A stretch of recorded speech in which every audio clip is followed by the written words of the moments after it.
রাজধানী ঢাকা ও পার্শ্ববর্তী এলাকার আকাশ মেঘমুক্ত থাকতে পারে বলে জানিয়েছে আবহাওয়া অফিস। আজ রোববার ৩০শে নভেম্বর সকাল ৭টা থেকে পরবর্তী ৬ ঘন্টার জন্য দেয়া পূর্বাভাসে এই তথ্য জানানো হয়েছে। পূর্বাভাসে বলা হয়েছে আজ দুপুর ২টা পর্যন্ত ঢাকার আকাশ মেঘমুক্ত থাকতে পারে, সেই সঙ্গে আবহাওয়া প্রধানত শুষ্ক থাকতে পারে। পূর্বাভাসে আরও বলা হয়েছে এর পাশাপাশি উত্তর বা উত্তর পশ্চিম দিক থেকে ঘন্টায় ৬ থেকে ১২ কিলোমিটার বেগে বাতাস প্রবাহিত হতে পারে। এছাড়া দিনের তাপমাত্রা সাধারণত অপরিবর্তিত থাকতে পারে। ডাবল ধামাকা অফার, ওয়ালটন ল্যাপটপ পাওয়া যাচ্ছে নতুন ছাড়কৃত মূল্যে।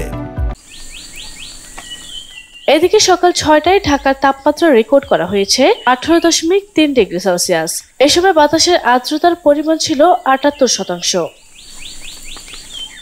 আজকের সর্বনিম্ন তাপমাত্রা রেকর্ড করা হয়েছে ১৮ ডিগ্রি সেলসিয়াস ও গতকাল সর্বোচ্চ তাপমাত্রা রেকর্ড করা হয়েছে ২৯.৫ ডিগ্রি সেলসিয়াস।